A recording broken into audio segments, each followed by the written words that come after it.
They were burying a child alive, and no one was stopping them.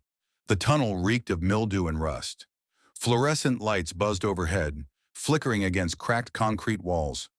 Water dripped somewhere in the dark, each drop echoing like a countdown.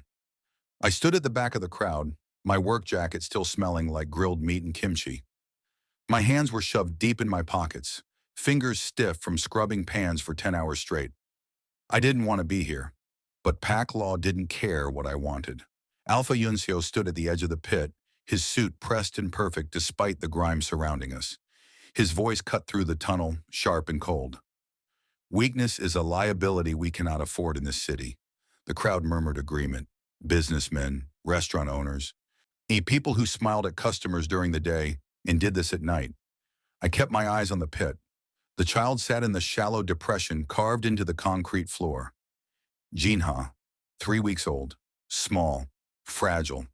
His dark hair was damp with sweat, his eyes wide and unseeing. Deaf since birth. The pack had already decided that made him worthless. He didn't cry. He just sat there trembling, his small hands pressed against the cold ground, as if searching for something familiar. A pack is only as strong as its weakest link, Yunseo continued. To protect the whole, we remove what cannot contribute. My stomach turned. Yunseo nodded to Gitai, one of his enforcers. The man stepped forward with a shovel, the metal edge chipped and stained. He scooped up broken concrete and rubble from a pile near the wall. First offering. And he lifted the shovel over the pit and dumped it. The rubble hit Jinha's shoulder. The pup flinched, his body jerking sideways. He didn't scream, didn't understand. He just turned his head, confused, searching for a sound he couldn't hear. My throat closed. Second offering. More rubble. This time it hit his back. Gina's mouth opened in a silent cry, his small hands scrabbling against the concrete as the weight pinned his legs. My nails dug into my palms inside my pockets. Blood welled beneath the skin. Third offering. The rubble buried his head. I couldn't see him anymore. Just the pile of broken concrete where a child used to be. Giddy stepped back, brushing dust from his hands. 2 other enforcers dragged a rusted metal grate across the floor. The screech of metal on concrete made my teeth ache. They lowered it over the pit, and then rolled a concrete slab on top. Sealed. "It's done," Yunseo said, straightening his tie. "The pack is purified. We celebrate at Azure Lounge tonight. Everyone attends." The crowd moved toward the stairs. Voices rose. Laughter. Someone mentioned soju bombs. I stayed. The tunnel emptied. The lights flickered. Water dripped. I stared at the sealed pit where they'd buried a 3-week-old pup alive because he couldn't hear. Something inside me cracked. I moved before I could think. My knees hit the wet concrete. My hands found the edge of the metal grate. I pulled. It didn't move. The rust bit into my palms, tearing skin. I pulled harder. Blood slicked my fingers, made my grip slip. I didn't stop. The grate shifted, just an inch. I wedged my fingers underneath, ignoring the pain shooting up my arms. My shoulders screamed. My hands bled. I pulled. The grate scraped across the concrete, slow, heavy. I shoved it aside, my breath coming in gasps. The concrete slab was next. Too heavy. I couldn't lift it alone. I didn't care. I braced my shoulder against it and pushed. My legs shook. My vision blurred. It moved. Barely. I pushed again. And again. Until there was enough space to see inside. The rubble had settled into a small mound. I couldn't see the child. Couldn't hear anything but my own ragged breathing and the drip of water echoing through the tunnel. I started digging. Concrete shards sliced my palms. It scraped my knuckles. My nails broke against the rubble. I didn't stop. I dug until my hands were raw and bleeding, until my arms felt like they'd been set on fire, until I hit something soft. Fabric. I pulled the rubble away, throwing chunks of concrete behind me. Ooh. My fingers found his shirt, his arm, his shoulder. I pulled him free. Jinha's body was limp. His skin was gray. His eyes were closed. No. I pressed my fingers to his throat. Nothing. My hands were shaking so badly I couldn't tell if I was even checking the right place. I tried again, shifting my fingers, pressing harder. There. Faint. So faint I almost missed it. A pulse. I tilted his head back, checked his airway. Dust and grit coated his mouth. I swept it out with my fingers, then pressed my ear to his chest. Silence. No breath. I positioned my hands on his small chest and started compressions. 1, 2, 3. The heels of my palms pressed down, my own blood smearing across his shirt. 15 compressions. I tilted his head back, pinched his nose, and breathed into his mouth. Once, twice, nothing. I went back to compressions. My arms burned. My vision swam. Breathe, compress, breathe, compress. Please. I breathed into his mouth again. His chest jerked. A cough, wet and desperate. Gina's eyes flew open. He gasped, choking on dust and air, his small body convulsing as he tried to breathe. I turned him on his side, supporting his head as he coughed up grit and blood. He was breathing. Alive. I pulled him against my chest, one hand cradling his head. His heartbeat fluttered against my palm like a trapped bird. He was alive, and I had no idea what to do next. He wasn't breathing right. I pressed my fingers against Jinha's neck, feeling for the pulse I'd found minutes ago in the tunnel. It was there, but wrong. Too fast. Too shallow. His chest rose and fell in sharp, jerky movements, like his lungs were fighting for every breath. Blood smeared across his cheek where I'd wiped the dust away. His lips were pale. His skin felt cold even pressed against my chest. He was dying. I looked around my studio apartment. One room, a mattress on the floor, a hot plate I hadn't used in weeks, a window that overlooked the alley behind the nail salon, where the dumpsters overflowed and rats the size of house cats scattered when headlights swept past. This wasn't a place to save anyone. This was barely a place to survive. I grabbed my work jacket from where I dropped it and wrapped it around Jinha's small body. He didn't react, didn't open his eyes, just kept breathing in those shallow, desperate gasps that made my chest ache. I needed help, real help, a doctor, medicine, things I couldn't afford and couldn't ask for without getting us both killed. The Koreatown pack would be looking for me by now. Someone would have noticed I didn't show up at Azure Lounge. Someone would have checked the tunnel and seen the disturbed rubble, the blood on the concrete. They'd come for me. And when they found Jinha alive, they'd finish what they started.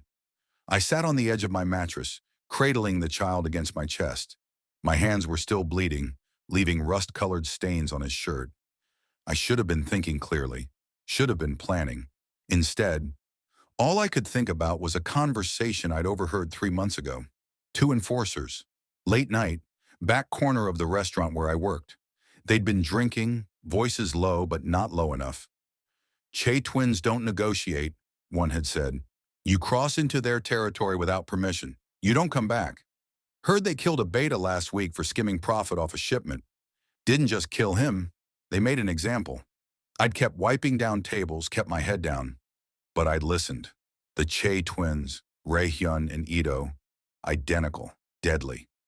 They controlled downtown, ran import-export operations that were anything but legitimate, and ruled their territory with the kind of cold efficiency that made even alphas from other packs nervous. No one crossed them, no one challenged them, and no one asked them for favors. But they had resources, money, connections, access to things people like me would never touch. If anyone could save Junha, it was them. If anyone would kill me for asking, it was also them. Jinha's breathing hitched, his small body convulsed, a cough tearing through him. Blood flecked his lips. I didn't have a choice. I stood cradling him close. My legs shook. My hands were numb. I grabbed my phone from the counter, shoved it in my pocket, and headed for the door. The rain started the moment I stepped outside. Cold, relentless. It soaked through my shirt in seconds, plastering my hair to my face. I kept Jinha tucked inside my jacket, shielding him as much as I could. The streets were empty at 3 a.m. Neon signs buzzed overhead, casting red and blue light across wet pavement. A homeless man slept in a doorway, covered in cardboard. A car sped past, music thumping from blown-out speakers. I walked fast, head down, cutting through alleys and side streets. Every shadow felt like a threat. Every sound made my heart jump. It took 20 minutes to reach the edge of downtown. The shift was immediate. Koreatown was cramped, chaotic, alive even in the dead of night. Downtown was clean, controlled. The buildings were taller here, glass and steel reflecting the rain. Security cameras perched on every corner. The cars parked along the curbs were sleek, expensive, imported. This was Chai territory. I kept walking. The warehouse district sat at the heart of it. Industrial buildings converted into high-end lofts and private offices. I'd never been here before, but everyone knew where the twins operated. The main warehouse was impossible to miss. 5 stories, black glass windows, a loading dock in the back where trucks came and went at all hours. I stopped half a block away, my breath fogging in the cold air. 2 men stood near the entrance. Enforcers. They wore black jackets, hands shoved in their pockets, eyes scanning the street. I stepped forward. One of them noticed me immediately. He straightened, his hand moving to his waist. "You lost, Omega?" I swallowed hard. "I need to see the Che twins." The enforcer laughed. "Yeah? You got an appointment?" "No." "Then get lost before I make you lost." I didn't move. "Please, I need—" The second enforcer grabbed my arm, yanking me forward. Jinha's weight shifted in my jacket. The child whimpered, the sound barely audible. The enforcer's grip tightened. "What the hell do you have in there?" He yanked my jacket open. Gina's pale face stared up at nothing. His breathing labored, his lips blue. The enforcer's expression shifted. "You brought a dying pup into Che territory?" "I need help," I said, my voice breaking. "Please, he'll die if—" "Not our problem." He shoved me backward. I stumbled, barely catching myself. "I can pay," I said desperately. "I'll give you anything. Just let me—" "With what?" The enforcer sneered. "You smell like grease and desperation. You got nothing we want." "I have myself." The words came out before I could stop them. Both enforcers went still. "What did you say?" I lifted my chin, my hands trembling around Jinha's small body. "I'll give you anything. My body, my freedom. Just save him." The enforcers exchanged a look. Then one of them pulled out a phone. 5 minutes later, I was inside. They dragged me through the warehouse. I'd past shipping containers and forklifts, up a set of metal stairs to the top floor. My feet barely touched the ground. Jinha stayed clutched against my chest, his heartbeat fluttering like a dying bird. The enforcers shoved open a door. The office was all glass and steel. Floor-to-ceiling windows overlooked the city, rain streaking down in rivulets. A sleek desk sat in the center. 2 chairs, minimalist, cold, and standing near the window, identical in every way, were the twins, Ray Hyun and Ito Chai. They turned in unison, same sharp jawline, same dark eyes, same perfectly tailored suits that probably cost more than I made in a year. But their eyes, empty, predatory, like they were looking at something they might step on. One of them stepped forward. I couldn't tell which. He stopped in front of me, his gaze dropping to Jinha. Then back to my face, cold fingers gripped my chin, tilting my head up. "You want to bargain?" he said. His voice was soft, dangerous. "Yes." "For a dying pup." "Yes." His thumb pressed against my lower lip. "What makes you think you're worth saving him?" His thumb pressed harder against my lip, and I tasted blood. "I asked you a question," the twin said, his voice soft and lethal. "What makes you think you're worth saving him?" I couldn't answer. My throat had closed. My hands were shaking so badly I could barely hold Jinha against my chest. The twin's eyes dropped to the child, to the blood smeared across his pale face, to the way his chest rose and fell in shallow, desperate gasps. "What happened to him?" The question wasn't what I expected. There was no warmth in it, but there was something else. Something sharp. Curiosity. "They buried him," I whispered. The twin's grip on my chin tightened. "What?" "The pack. Tonight. They buried him alive in the old metro tunnel beneath Wilshire." My voice cracked. "He's 3 weeks old. He was born deaf. They said he was worthless. A liability." The second twin moved closer. I hadn't noticed him before, but now he was right there, identical to the first in every way, except for the cold fury radiating off him like heat.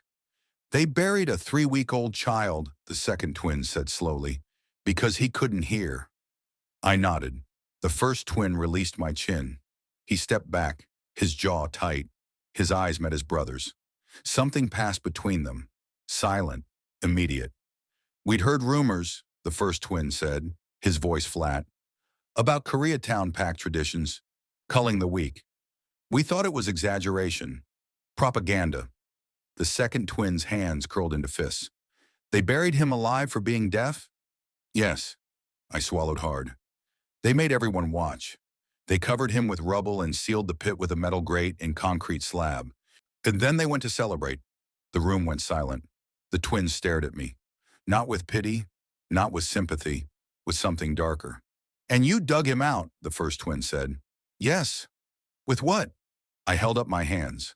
Blood had dried across my palms, mixing with dirt and concrete dust. My nails were broken, some torn halfway down.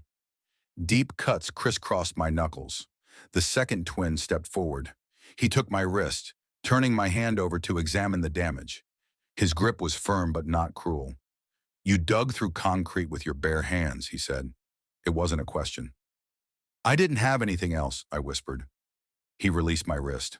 His expression didn't change, but something in his eyes shifted. The first twin pulled out his phone. He didn't look at me as he spoke. Bring Dr. Shin. I now. He ended the call and slipped the phone back into his pocket. The child will be treated, he said. If he survives, it will be because of everything you did. Footsteps echoed in the hallway. A man in his 50s entered, carrying a medical bag. He didn't ask questions, didn't look surprised. He just crossed the room and knelt beside me. Let me see him, Dr. Shin said. I hesitated. Now, the first twin said. I loosened my grip. Dr. Shin took Jinha from my arms, cradling the child with practiced care. He laid him on the desk, pulling out a stethoscope and penlight. I stood frozen, my arms empty, my chest hollow. Jinha looked so small on that sleek black desk, so fragile. Dr. Shin worked quickly, checked his breathing, his pulse, shined the light in his eyes. He pulled out an oxygen mask and placed it over Jinha's face, then attached a small monitor to his finger. Severe respiratory distress, Dr. Shin said. Possible internal bruising. He needs a hospital. No hospitals, the second twin said immediately. Dr. Shin didn't argue. Then I'll need to set up here. IV fluids, antibiotics, monitoring equipment. The first twin nodded. Do it. Dr. Shin lifted Jinha carefully, carrying him toward a side door. I moved to follow, but a hand caught my shoulder. The second twin. You stay, he said. I watched the door close behind them. Watched Jinha disappear. My knees buckled. I didn't fall. The second twin's grip on my shoulder kept me upright. Sit, he said, guiding me to one of the chairs near the desk. I sat. My hands were shaking. My vision blurred. The first twin crouched in front of me. He took my wrist again, examining my torn palms. Yahach, you dug him out with your bare hands, he repeated, almost to himself. I had to. Why? The question caught me off guard. Because no one else would, I said. The twins' eyes met mine. Dark, unreadable. You don't know him, he said. He's not your blood, not your pack. You owe him nothing. I know. Then why? I didn't have an answer that would make sense to someone like him. Someone who ruled through power and control. Someone who probably measured worth in profit and loyalty. Because it was wrong, I whispered. The twins studied me for a long moment. Then he stood. He'll live, he said. Dr. Shin is the best. Relief flooded through me so fast I couldn't breathe. And you'll stay, the second twin said from behind me. I turned. He was leaning against the window, arms crossed, his expression cold. Stay, I repeated. Wait, you offered yourself, the first twin said. We're accepting. My chest tightened. I offered to pay, to work, whatever you needed. We don't need workers, the second twin said. We need leverage, information, control. The first twin tilted his head.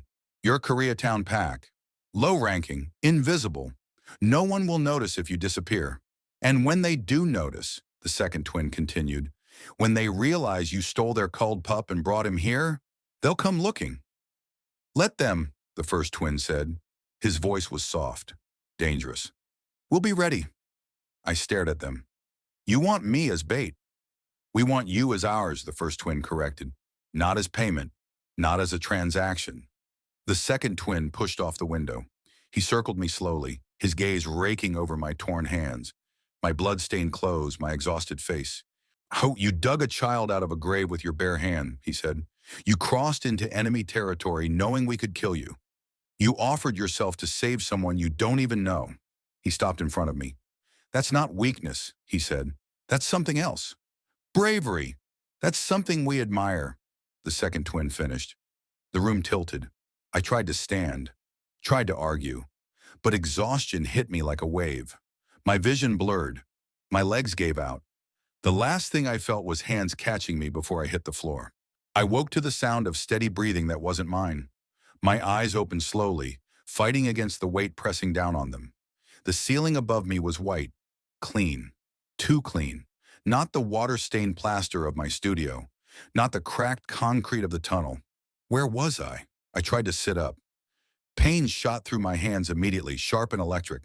I looked down.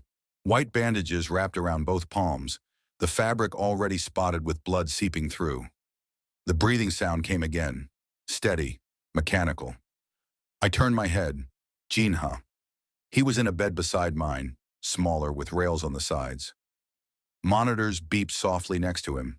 An IV drip hung from a metal stand, the clear tube running into his tiny arm. An oxygen mask covered his nose and mouth, fogging with each breath. But he was breathing. Alive. Relief hit me so hard I couldn't breathe. My chest tightened. My throat closed. He was alive. The door opened. I jerked toward the sound, my body tensing despite the pain screaming through my hands. Ido stepped inside. I recognized him now, one of the twins. He carried a tray with a water bottle and a covered plate. His expression was blank, clinical. You've been unconscious for 18 hours, he said, setting the tray on the small table beside my bed. Shock, exhaustion. Your body shut down. 18 hours, I looked back at Jinha. Is he stabilized? Ido said. Dr. Shin inserted a chest tube to drain fluid from his lungs. He's on antibiotics and oxygen. His vitals are improving. But he's not out of danger? No. Ido's tone didn't change. The next 72 hours are critical. If infection sets in, there's nothing more we can do. My stomach twisted. Ido uncapped the water bottle and held it out. Drink. I took it with shaking hands. The water was cold, clean. I drank half the bottle before I realized how thirsty I'd been. Eat, Ido said, pulling the cover off the plate. Rice, grilled fish, vegetables. I stared at it. My hands hurt too much to hold chopsticks. Ido picked up the chopsticks himself, breaking off a piece of fish. He held it toward my mouth. I hesitated. Eat, he repeated, or I'll have Dr. Shin put a feeding tube down your throat. I opened my mouth. He fed me with the same efficiency he did everything else. No warmth, no commentary, just mechanical care. When the plate was empty, he set it aside and stood. You stay in this room. Don't try to leave. Don't touch the monitors. Don't disturb the child. For how long? I asked. Until we say otherwise. He turned toward the door. Wait. He stopped, but didn't turn around. Why are you doing this? I asked. You don't owe me anything. You don't owe him anything. Ido's shoulders tensed. For a moment, I thought he wouldn't answer. Then he looked back at me, his expression unreadable. Because someone should have done it for us. He left before I could ask what he meant. The hours bled together. I sat beside Jinha's bed, watching the monitors, counting his breaths, memorizing the rhythm of the machines keeping him alive. Dr. Shin came and went, checking vitals, adjusting IV drips, making notes on a tablet. He didn't speak to me. I didn't sleep. Couldn't. Every time I closed my eyes, I saw the pit, saw the rubble hitting Jinha's small body, and heard the scrape of the metal grate sealing him inside. The door opened again. This time it was Rayhyun. He looked exactly like his brother. Same sharp jaw, same cold eyes. But there was something different in the way he moved. More controlled, more dangerous. Koreatown Pack now knows, he said without preamble. My blood went cold. They found the empty pit, your blood on the concrete. Witnesses saw you leave the tunnel with something wrapped in your jacket. Rae-hyun crossed his arms. Alpha Yun Seo is demanding your return. And the child's. No. The word came out before I could stop it. Rae-hyun's expression didn't change. He's threatening territorial war if we don't comply. You can't give him back, I said, my voice breaking. They'll kill him. And they'll finish what they started. I know. Then, you're not leaving this room, Rae-hyun said. Neither of you. It's too dangerous. Yun Seo has enforcers watching the perimeter. If you step outside, you're dead. Trapped. I was trapped. My hands clenched despite the pain. For how long? Until we resolve this. How? Rae-hyun's jaw tightened. That's not your concern. He turned to leave. Wait, I said. Why? He stopped. Why are you helping us? I asked. You said you don't need workers. You don't need money. So why? Rae-hyun was silent for a long moment. Then he looked at me, and for the first time I saw something other than cold control in his eyes. Pain. My brother and I were born twins, he said quietly. In our pack, twins are considered cursed, bad luck, a sign of weakness in the bloodline. My breath caught. Anna, our father left us in the woods when we were 3 days old, Rae-hyun continued. Told the pack we died during birth. No one questioned it. No one looked for us. How did you survive? We didn't. His voice was flat.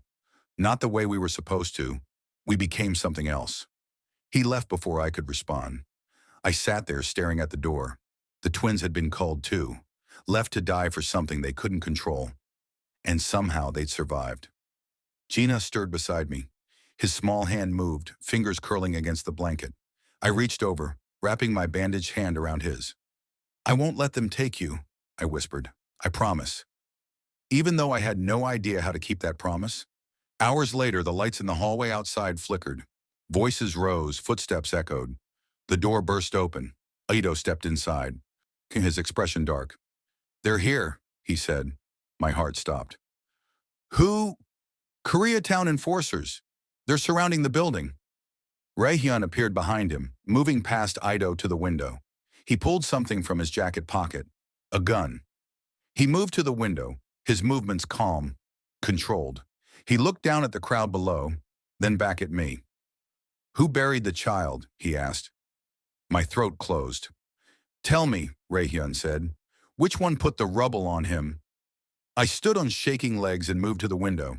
Below, lit by the streetlights, I could see them. A dozen enforcers. And standing in the center, arms crossed, was Gitai, the man who'd shoveled the first load of rubble onto Jinha's small body. Him, I whispered, pointing.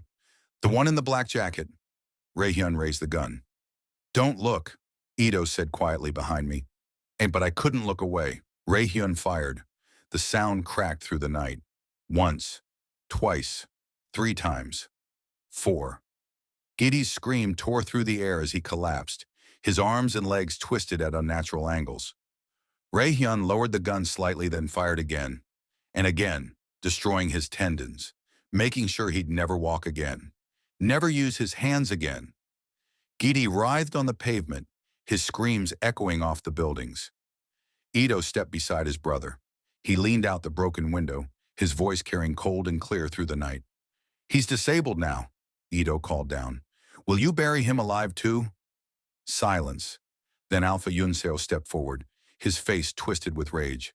This isn't over, he shouted. The council will hear about this. Rae-hyun lowered the gun. He turned to face me, gunpowder across his white shirt. His eyes were empty. I stared at the powder across Rae-hyun's white shirt, dark drops that had already started to float away. He stood there, gun still in his hand, his expression blank. Like he hadn't just shattered a man's limbs. Like the screams still echoing from the street below meant nothing. Because of me. Because I'd pointed. My stomach twisted. I pressed my bandaged hand against my mouth, fighting the urge to be sick. Sit down, Ito said behind me.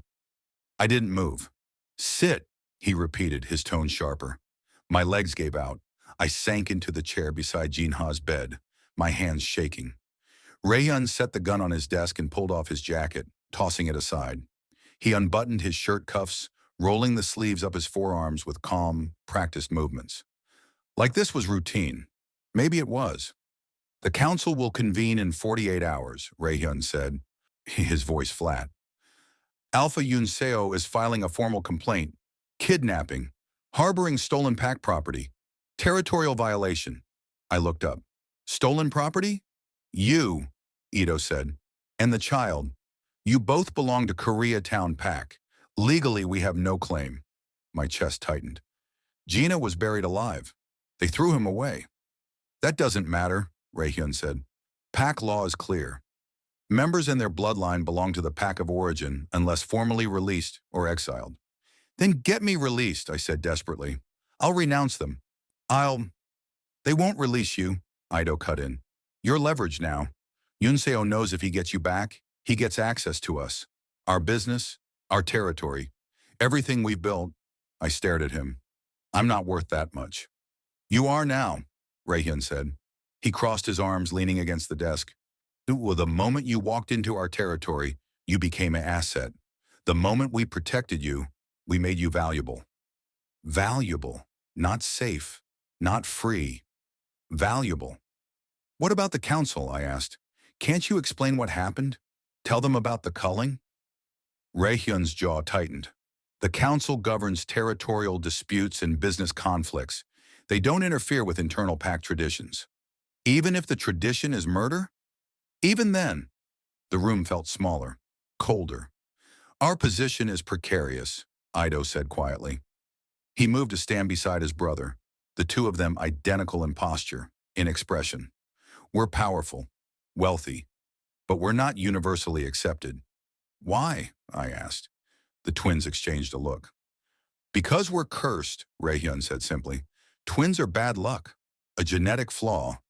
Most packs would have culled us the way Koreatown culled that child. My breath caught. The only reason we survived is because we made ourselves too dangerous to kill, Ito continued. But that doesn't erase what we are. The other alphas tolerate us. They don't trust us. If the council sides with Koreatown, Rayhyun said, we'll be forced to hand you over. Both of you. No! The word tore out of me. You can't. They'll kill Jinha. The monitors beside Jinha's bed started beeping. Fast. Urgent. I spun around. Jinha's small body jerked against the restraints. His chest rose and fell in rapid, shallow gasps. The oxygen monitor flashed red. No, no, no! I reached for him, but Ito pulled me back. The door burst open. Dr. Shin rushed in, his medical bag already in hand. He moved to Jinha's side, checking the monitors. He pressing his stethoscope to the child's chest. He's crashing, Dr. Shin said. Respiratory distress. Fluid building in the lungs again. Fix it, Rayhyun ordered. Dr. Shin didn't respond. He pulled equipment from his bag. Syringes, vials, tubing. His hands moved fast, efficient, but I could see the tension in his shoulders. Jinha's lips were turning blue. Come on, I whispered. Please, come on. Dr. Shin inserted a needle into Jinha's IV line, pushing medication through. He adjusted the oxygen mask, increased the flow. The beeping didn't slow. He needs a ventilator, Dr. Shin said. Equipment I don't have here. If we don't get him to a hospital, no hospitals, Ito said immediately. Then he'll die, Dr. Shin snapped. The room went silent. Jinha's small hand twitched against the blanket. I pulled free from Ito's grip and moved to the bedside. I wrapped my bandaged hand around Jinha's, squeezing gently. Don't you dare, I whispered. Don't you dare give up. Dr. Shin worked in silence. Minutes stretched. The beeping finally began to slow. Jinha's chest movements evened out. Dr. Shin stepped back, his expression grim. He's stabilized, for now. But this will happen again. Maybe in an hour, maybe in 10 minutes. Without proper equipment, I can't keep him alive much longer. Rayhyun's jaw tightened. Ido's hands curled into fists. I looked between them. Then take him to a hospital. We can't, Rayhyun said. The moment he's registered in the system, Koreatown will know. They'll have legal grounds to take him. He'll die if you don't. He'll die either way, Ido said coldly. At least here. He dies free. Rage flared in my chest. That's not good enough. It's all we have, Rayhyun said. No. I stood facing them both. It's not. Let me testify to the council. Let me tell them what happened. They won't listen to you, Rayhyun said. Then make them listen, I shot back. You have power. Use it. The council won't believe an Omega's word over an Alpha's, Ido said, especially not when that Alpha is accusing us of kidnapping. Then get proof, I said desperately. Evidence. Something that proves this wasn't just one isolated incident. Something that shows Koreatown has been doing this for years. The twins went still. What kind of proof? Rayhyun asked slowly. Bodies, I said. The word tasted like ash. They have been culling children for years. There has to be remains. In that tunnel. Actually, in the pits. Ito's eyes narrowed. You want us to dig up a crime scene in enemy territory? I want you to prove I'm not lying. Rayhyun stepped closer. Koreatown will have that tunnel guarded. Heavily. If we're caught, then don't get caught, I said. Silence. Then Ito smiled. It wasn't warm. It was sharp. Dangerous. We'll need to move tonight, he said. Rayhyun nodded. Before the council meets. My phone buzzed in my jacket pocket. I pulled it out. Unknown number. I opened the message. A photo loaded. My studio apartment, or what was left of it. The windows were shattered, the walls blackened. Smoke still rising from the wreckage. Below the photo, a text. You took something from us. We took something from you. The council meets in 48 hours. Come home, or we'll make sure the child's mother pays next. My hands started shaking. Mijina's mother. The woman who'd cried silently over a sink full of scalding water. The woman who hadn't been allowed to fight for her son. They were going to kill her. What is it? Rayhyun asked. I turned the phone toward him. His expression darkened. Ito read the message over his brother's shoulder. They're escalating. They're threatening innocent people, I said, my voice breaking. They're trying to force you back, Rayhyun said. He took the phone from my hand, his fingers brushing mine. It won't work. She has nothing to do with it, I said. She's leverage, Ito said. Same as you. Then we have to stop them. We will, Rayhyun said. His voice was cold. Final. Tonight we get the evidence. Tomorrow we end this. He handed my phone back. I stared at the photo of my burned apartment. Everything I owned. Gone. Aaron, and now they were coming for everyone I'd ever known. Because I'd dug a child out of a grave. Because I'd refused to let him die alone. Rayhyun's hand touched my shoulder. Get some rest. You'll need it. I looked up at him, at the blood still on his shirt, at the empty coldness in his eyes. What are you going to do? I asked. His smile was knife sharp. Whatever it takes. Wait, I said, stepping in front of the door before Rayhyun could open it. Both twins stopped. Move, Rayhyun said. No. My heart pounded. I'm coming with you. You're staying here, Ito said flatly, with the child. While you break into a guarded tunnel and risk getting killed? I shook my head. That's not happening. Rayhyun's jaw tightened. This isn't a negotiation. You're right, it's not. I straightened, forcing steel into my voice. Because I have a plan, and you're going to listen. The twins exchanged a look. Talk, Ito said. I took a breath. You need time to get into that tunnel. Time to dig. Time to record evidence. You'll have maybe an hour before Koreatown realizes what you're doing and sends reinforcements. We're aware, Rayhyun said coldly. Then you need a distraction, I said. Something big enough to pull their attention away from the tunnel. What kind of distraction? Ito asked. Me. The word hung in the air. I go back to Koreatown. I walk right into pack territory carrying a baby. They'll think I'm returning Yinha, that I'm surrendering. That's suicide, Rayhyun said immediately. It's a diversion, I shot back. Every enforcer, every patrol, every set of eyes will be on me. Not on you. Not on the tunnel. They'll kill you the moment you step foot in their territory, Ito said. Not if they think I have something they want. Rayhyun stepped closer. You can't take the child back. He's too fragile. He'll die. I know. I met his eyes. That's why I'm not taking Jinha. Silence. Then what? Ito started.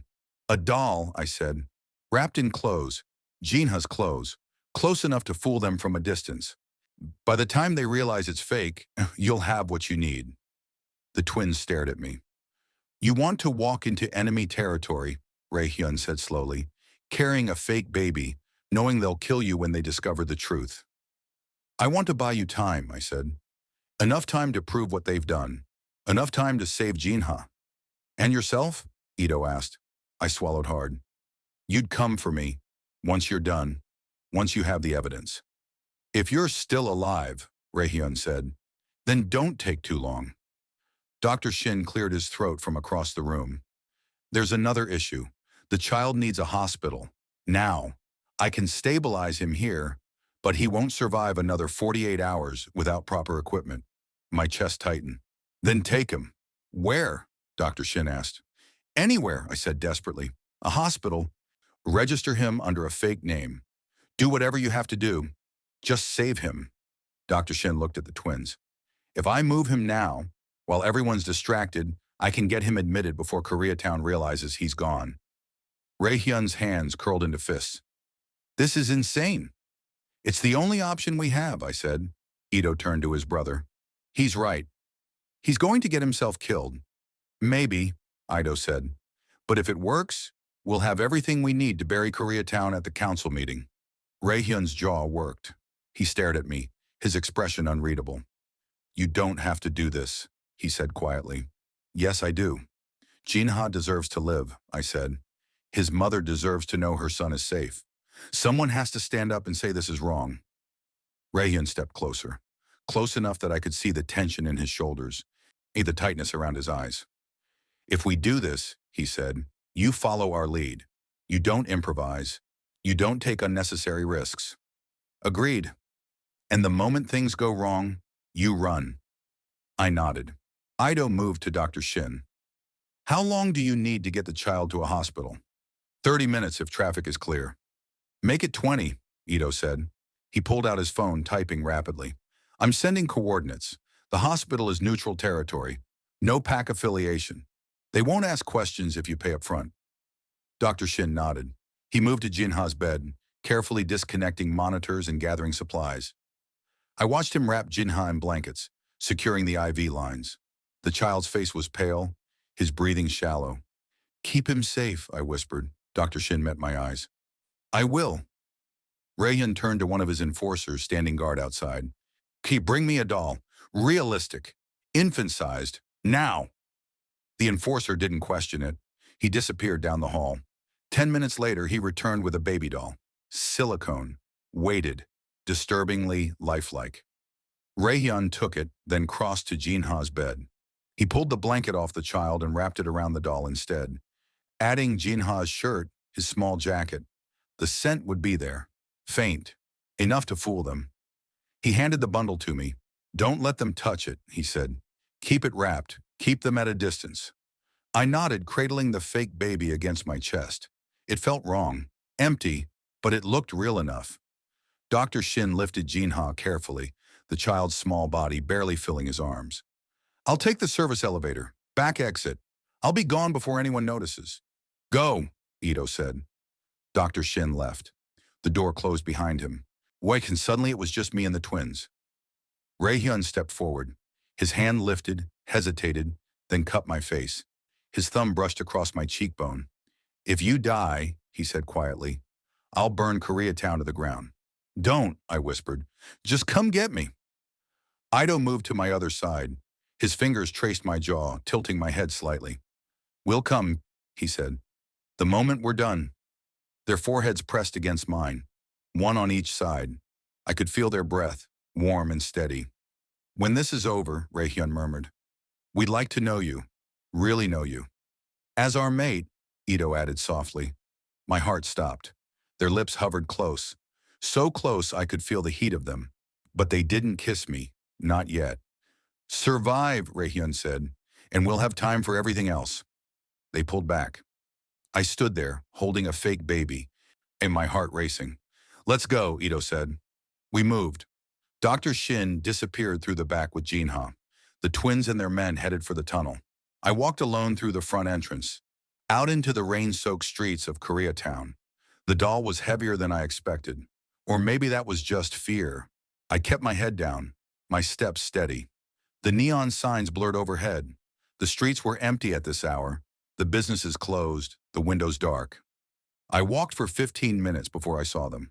Enforcers, a dozen of them, spread across the street, blocking the entrance to packed territory. I stopped. They raised their guns. I lifted my chin and kept walking. "That's far enough," one of them shouted. I stopped 10 feet away. The doll clutched against my chest. "I'm here to return what I took," I called out.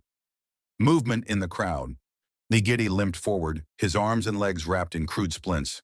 His face was twisted with pain and rage. "You!" he spat. "Me!" I said. He lunged, but his shattered legs couldn't support the movement. He stumbled, swinging wildly. I stepped to the side. He missed, and as I moved, the blanket around the doll slipped. The fake baby's silicone face gleamed under the streetlights. Exposed. I had seconds to fix this. The blanket had slipped. The doll's face gleamed under the streetlights, pale and lifeless. Giddy was still stumbling, still trying to catch his balance. But any moment now he'd look down. Any moment now they'd all see. I yanked the blanket up, covering the doll's face completely. My hands shook, but I forced them steady. "I came back," I said loudly, my voice cutting through the night. "I brought him back." Giddy froze. His eyes locked onto the bundle in my arms. "You brought the pup?" he rasped, his voice thick with pain. "Yes." I lifted my chin. "I'm returning him, like you wanted." The enforcers shifted, their guns still trained on me, but their stances less rigid. Confused. Alpha Yunseo stepped forward from the crowd. His expression was cold, calculating. "You expect us to believe you came back willingly? After what you did?" "I didn't have a choice," I said, forcing my voice to crack. "The concrete damaged his vocal cords. The rubble you buried him under crushed something inside. He can't cry. He can barely breathe." That was the excuse. The reason the doll was silent. Yunseo's eyes narrowed. "Let me see him." "No," I stepped back. "Not until you promise you won't hurt him again." "You're in no position to make demands," Yunseo said. "I'm the only thing standing between you and exposure," I shot back. "The twins know what you did. They know about the culling, about the tunnel, about every child you've buried alive for being less than perfect." The crowd murmured, angry, defensive. "You have no proof," Yunseo said. "Don't I?" I met his eyes. "You think the twins would let me walk in here without leverage?" It was a bluff. A desperate, hollow bluff. But Yunseo didn't know that. "You're a traitor," Gitai spat, limping closer. "You stole from the pack. You aligned yourself with our enemies." "I saved a child's life," I said, my voice shaking with rage. "Something none of you had the courage to do." "We follow the old ways," one of the enforcers said. "Strength is survival." "Strength?" I laughed, bitter and sharp. "You bury 3-week-old children alive and call it strength? You're not strong. You're cowards hiding behind tradition." The crowd shifted, restless, angry. "You condemn us," Yunseo said slowly, "but you know nothing about what it takes to survive in this city." "I know you're murderers," I said. "I know you'll rot in hell for what you've done. Every single one of you." Silence. Then Yunseo smiled. "Burn him," he said. My blood went cold. "What?" "You and the pup," Yunseo continued, his voice calm. "You'll burn together. A traitor and the weakness he tried to save." The enforcers moved forward. I stumbled back. "You can't." "We can," Yunseo said. "Consider it a lesson." Hands grabbed my arms. I struggled, clutching the doll against my chest, but there were too many of them. They dragged me across the street toward a storage building with boarded windows and a rusted metal door. They threw me inside. I hit the concrete floor hard. The doll nearly slipped from my grip, but I held on. The door slammed shut. A lock clicked. I scrambled to my feet, running to the door. I pounded against it with my bandaged hands. "Let me out!" No response. Just footsteps outside. Voices. The sound of wood being stacked. They were building the fire. I backed away from the door, my breath coming in short gasps. The room was small, windowless except for a narrow gap near the ceiling. No way out. I sank against the wall, cradling the doll. The twins would come. They had to. But what if they didn't finish in time? The smell hit me first. Gasoline. Then the crackle of flames. Orange light flickered through the gap. Smoke began seeping under the door, thick and acrid. I pressed the doll against my chest and started counting. 1 minute, 2, 5. The heat built. Sweat dripped down my face. My lungs burned. 10 minutes. 15. The walls were hot now. The smoke so thick I could barely see. I pulled my shirt over my nose, trying to filter the air. It didn't help. 20 minutes. 30. My vision blurred. My head felt light. 45 minutes. I was going to die here. An hour. The lock clicked. The door swung open. A hand grabbed me, dragging me out. I gasped for air, choking. The fire blazed behind me, consuming the building. The enforcers dragged me toward a larger fire. A bonfire in the center of the street, flames reaching 10 feet high. Alpha Yunseo stood beside it. "Any last words?" he asked. I couldn't speak. My throat was raw. A scream tore through the crowd. A woman broke through the enforcers. Thin, exhausted, eyes wild. Jinha's mother. "No," she sobbed. "Please, not my baby." She ran toward me. "Give him to me," she screamed. "I'll do anything. Just give him back." She grabbed the bundle from my arms and shoved me, hard. I stumbled forward into the fire. The heat of the fire hit me like a wall. I fell, into the flames. Pain exploded across my back. My clothes caught fire. I rolled, trying to smother it, but the heat was everywhere. I was screaming. Then hands grabbed me, pulled me out. Cold air hit my burned skin. Gina's mother stood frozen, the bundle unwrapped in her hands. The doll stared up at her with blank eyes. Her scream was inhuman. "What is this?" she shrieked. "Where is my son?" The pack turned on us. Guns raised. Then the air changed. The crowd split. 2 figures moved through them like blades. Fast. Brutal.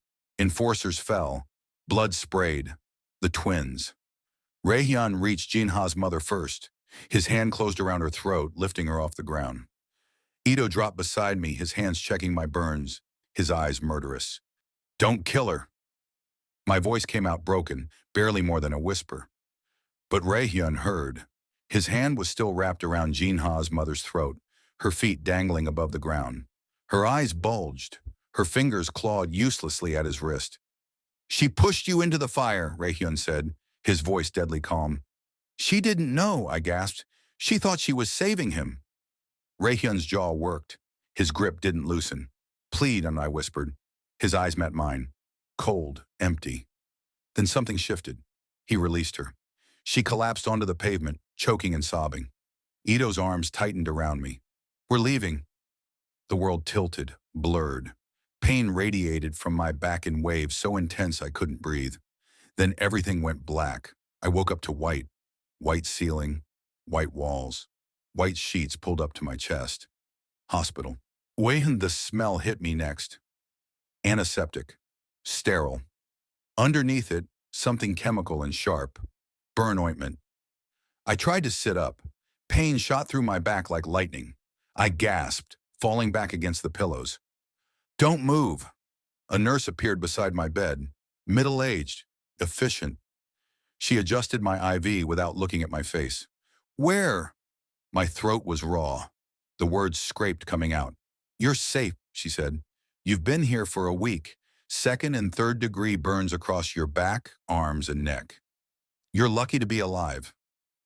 A week. I stared at the ceiling as she finished checking my vitals and left. Days blurred together after that. Doctors came and went. They changed my bandages. Gave me medication that made everything hazy. Told me I was healing. But they wouldn't let me see. Every time I asked for a mirror, they found excuses. "Not yet." "Hey, you need to rest. Let the swelling go down first." I knew what that meant. It was bad. On the 7th day, I waited until the nurse left. Then I pulled the call button and asked for a hand mirror. The nurse hesitated. "Mr. Park, I don't think—" "Please, Aman," I said. She brought one. Small. Round. She set it on the table beside my bed and left quickly. I stared at it for a long time before I picked it up. My hands shook as I lifted it. The face looking back at me wasn't mine. Bandages covered most of my neck and jaw. But where the skin showed, it was angry. Red. Blistered in some places. smooth and shiny in others, where new skin had started to form. Burn scars. They crawled up the left side of my neck, disappearing under the bandages. The edge of one touched my jawline, pulling the skin tight. I turned my head slightly.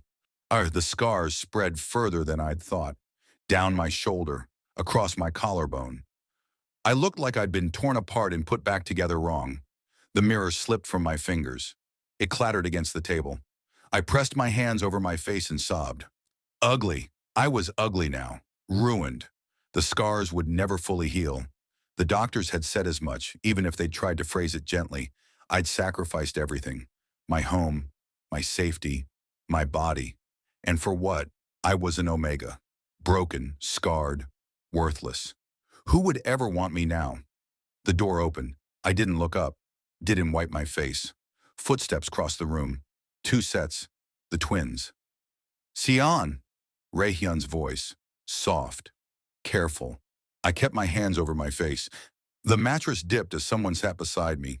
Then the other side. Let me see, Rayhyun said gently. No. Sion. I said no. My voice broke. I don't want you to see me like this. Silence. Then Ido's hand wrapped around my wrist. Not forcing, just holding. We already saw, he said quietly. The moment we brought you in. We've seen every bandage change, every treatment. Then you know, I whispered. You know what I look like now. Yes, Rayhyun said. I choked on another sob. And you're still the most incredible person we've ever met, Rayhyun continued. I shook my head. Don't lie to me. Not now. We're not lying, Ito said. He pulled my hand away from my face gently. I didn't fight him. Rayhyun leaned closer. His fingers traced the edge of the bandage on my neck. Featherlight. You walked into enemy territory alone, he said. You faced down an alpha and his entire pack. You let them lock you in a burning building. You did all of that to buy us time. And you think scars change that? Ito asked. They change everything, I whispered. Look at me. I'm ruined. You're ours, Rayhyun said firmly. I looked up at him. His expression was serious, unwavering. The scars don't make you less, Ito said. They prove what you're willing to sacrifice, what you're capable of. No one will ever want me, I whispered. We want you, Rayhyun said. He cut my face, his thumb brushing across my cheek. We don't care about perfect. We care about you. Tears spilled over. I couldn't stop them. Ito's hand found mine, threading our fingers together. While you were here, we finished what you started. I stared at him. We released the evidence, Rayhyun said, not just to the council, to every major pack in Los Angeles. My breath caught. The video spread in hours, Ito continued. 70 bodies, 70 children were buried alive over the years. Every pack saw it. What happened, I asked. Outrage, Rayhyun said. Immediate. Pack after pack turned on Koreatown Pack. Alphas we've never spoken to before contacted us demanding answers, demanding justice. The council had no choice, Ito said. Public pressure forced them to intervene. They can't ignore something this big, not when every pack in the city is watching. I tried to process it. They're actually going to do something? They're convening an emergency session tomorrow, Rayhyun said, to strip Alpha Yunseo of his title, to disband Koreatown's pack leadership entirely. Because of the evidence, I whispered. Because of you, Ito said. You gave us the time we needed. You made this possible. And they want you there, Rayhyun added. I went cold.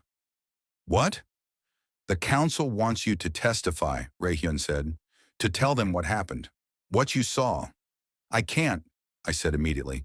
I'm just an Omega. They won't listen to me.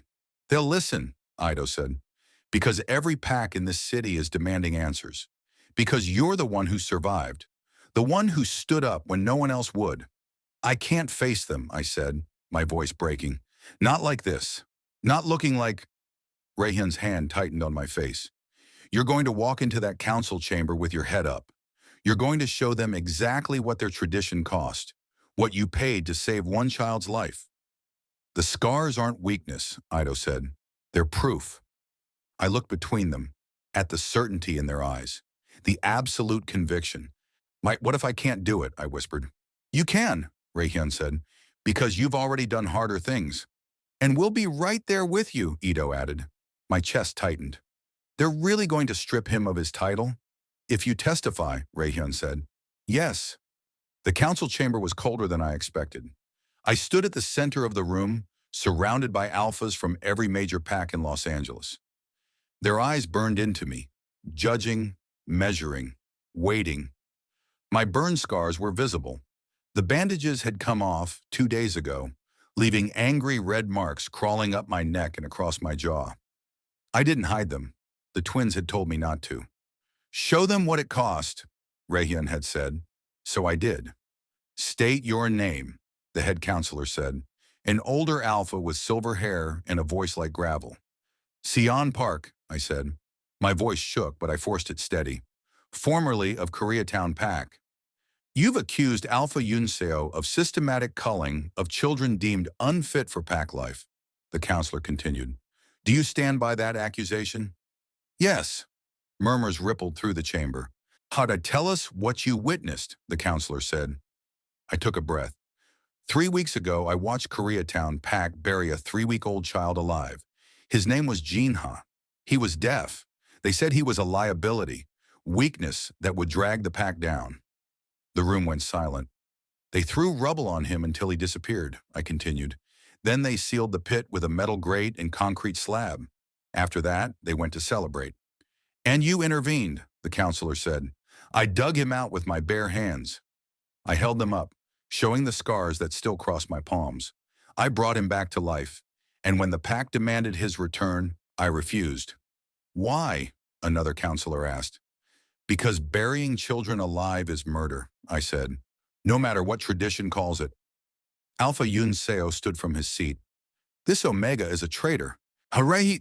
Sit down, the head counselor said sharply. Yunso's jaw tightened, but he sat. The head counselor gestured to Raehyun. The Che twins have provided evidence. Video documentation of 70 graves, 70 children, medical reports confirming cause of death as asphyxiation and blunt force trauma. The screen behind me lit up. The video played. The metro tunnel, the sealed pits, the twins' men digging, small bones wrapped in rotted fabric. I heard someone in the gallery gag.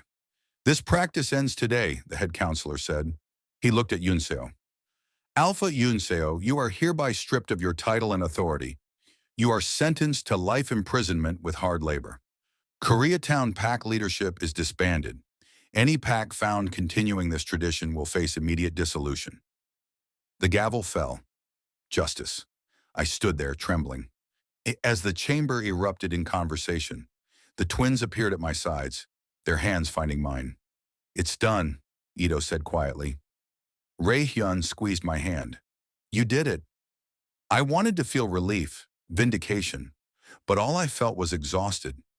We left the council chamber together. The twins guided me through the crowd, their presence shielding me from the stares and whispers. We need to go to the hospital, I said, to bring Jinha home. Raehyun and Ito exchanged a look.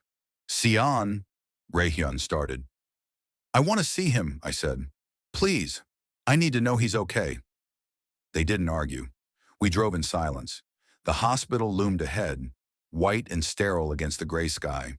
But when we reached Jinha's room, it was empty. The bed was made, the monitors gone. No sign anyone had ever been there. Dr. Shin appeared in the doorway, his face pale. Where is he? I asked. Dr. Shin's hands clenched at his sides. His mother came this morning. She had forged documents claiming custody.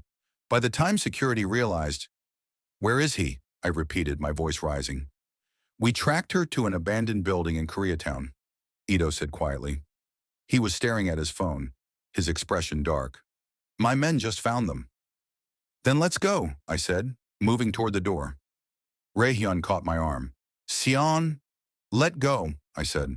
We need to get him. We need to. He's dead, Ito said. The words hit me like a fist to the chest. What? My men found him 20 minutes ago, Ito continued, his voice flat. He'd been off the ventilator for hours. His lungs gave out. I couldn't breathe, couldn't think. No, I whispered. No, that's not. My knees buckled. Raehyun caught me before I hit the floor. He was supposed to be safe, I choked out. I saved him. I gave everything to save him. I know, Raehyun said quietly. Then why is he dead? I screamed. No one answered. The funeral was 3 days later. The casket was small, too small, white with silver handles. I stood beside it, staring at the polished wood. Inside was a child I'd pulled from a grave, a child I'd walked into fire to protect, and he was gone anyway. Jinha's mother stood across from me, her face hollow. She didn't speak, didn't look at anyone.